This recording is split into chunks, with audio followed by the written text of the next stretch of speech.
बिल्कुल इसके पीछे कहीं ना कहीं मानसिकता है। वो मानसिकता की वजह से कहीं ना कहीं ऐसी वारदातें सामने आती है। समाज भी उन बच्चों को सुधार नहीं पाती है और उसके चलते वो ऐसे चीज में धकेल जाते हैं कि वारदातों को अंजाम देते हैं, बच्चों को शिकार बनाते हैं।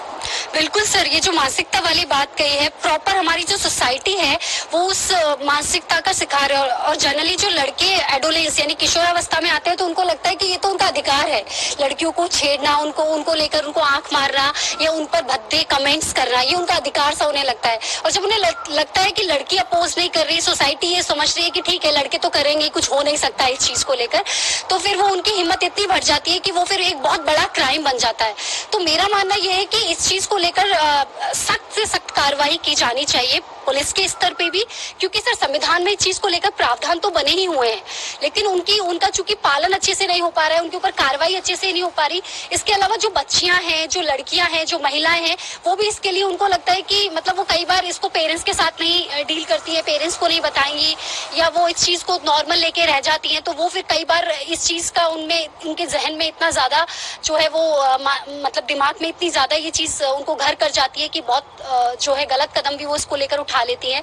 इसके अलावा सर सोसाइटी को भी जब उनको लगे कि ऐसा क्यों नहीं होता सर कि मान लो किसी महिला को कोई मन चले छेड़ रहे हैं, किसी लड़की को छेड़ रहे हैं, तो कोई भी उसको बचाने के लिए या उसकी तरफ से बोलने के लिए क्यों नहीं आता। तो यहाँ पर हमारी सोसाइटी को भी काम करने की आवश्यकता है कि उस महिला के पक्ष में बोलने के लिए आए। प्लस एजुकेशन, आज आप देखिए सर मॉरल एजुकेशन के नाम पर हम क्या पढ़ा रहे हैं बच्चों को, कुछ खास पढ़ा ही नहीं रहे।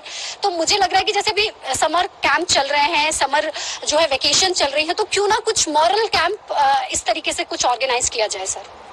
दूसरी ओर जो युवतियां होती है जो कॉलेज स्टडी करने वाली हो, उनको सेल्फ डिफेंस के लिए कुछ गुर सीखने चाहिए ताकि वो अपना बचाव खुद कर सके प्राथमिक तौर पर। जी हाँ सर, ये आप बिल्कुल सही कह रहे हैं और इसके लिए ये शिक्षा के रूप में अनिवार्य करना चाहिए, जैसे मार्शल आर्ट हुआ ये सब, और उनके लड़कियों के घर वालों को भी बच्चियों को कराटे वगैरह सब कुछ सिखाना चाहिए ताकि अगर कोई उनके पास नहीं रहे तो वो उस समय अपनी रक्षा खुद कर सके, वो आत्मनिर्भर हो सके और अपनी आत्मरक्षा कर सके। आजकल क्या है कि जो भी बच्चे हैं अपने बचाव के लिए, सेल्फ डिफेंस के लिए कुछ चीजें अपने हाथ में रखती हैं, तो आपके ध्यान में क्या चीजें हैं वो अपने पास बच्चों को रखना चाहिए? सर एक तो मुझे लगता है मिर्ची पाउडर बहुत फेमस है, वो जरूर होना चाहिए मतलब लड़कियों के पास, लड़कियों की पॉकेट में।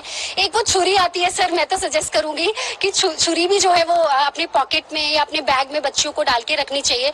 इसके अलावा सर सबसे इम्पोर्टेंट चीज है कॉन्फिडेंस। लड़कियों को अपने व्यक्तित्व में जो है कॉन्फिडेंस रखना चाहिए कि जो है पुरुष या कोई भी मनचला जो है उनके साथ छेड़छाड़ नहीं कर सकता, कुछ गलत कदम जो है वो नहीं उठा सकता सर। बिल्कुल, मनचलों से निजात पाने के लिए प्रथम दृष्टया जो युवती है उसको अपने सेल्फ डिफेंस के तौर पर इन चीजों को रखना होगा और खुद पहले बचाव करना होगा। लेकिन सबसे बड़ी चीज है मानसिकता। जब इन बदमाशों की, मनचलों की मानसिकता नहीं बदलेगी तब तक ऐसी घटनाएं समाज में होती रहेगी। कैमरा सहयोगी गिरीश के साथ विशाल शर्मा, इंडिया न्यूज, जयपुर। तो छेड़छाड़ की घटनाएं रोकने के लिए सबसे पहले महिला को सेल्फ डिफेंस आना बेहद जरूरी है।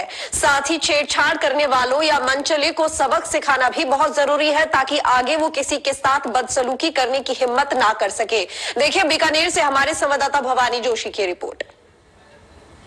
प्रदेश में महिलाओं के साथ छेड़छाड़ की घटनाएं बढ़ती जा रही है। वहीं कॉलेज स्कूल के बाहर जो है मनचले खड़े रहते हैं और वहां से निकलने वाली कॉलेज की छात्राएं या युवतियों के साथ छेड़छाड़ की घटना करते हैं। उसको रोकथाम के लिए किस तरह से प्रयास किए जाना चाहिए? हमारे साथ कुछ युवतियां और महिलाएं हैं, आइए हम उनसे बात करते हैं। किस तरह से छेड़छाड़ होगी, उसको रोकने के लिए क्या करना चाहिए? अवेयरनेस जारी करनी चाहिए, लोगों को बताना चाहिए कि अपन को क्या करना चाहिए क्या नहीं। लड़कियों को इतना पता होना चाहिए कि उनको अपनी सेफ्टी कैसे करनी है, प्रोटेक्शन कैसे करना है, उनको सेल्फ डिफेंस आना चाहिए, उनको ज्यादा से ज्यादा उस पर बढ़ावा देना चाहिए।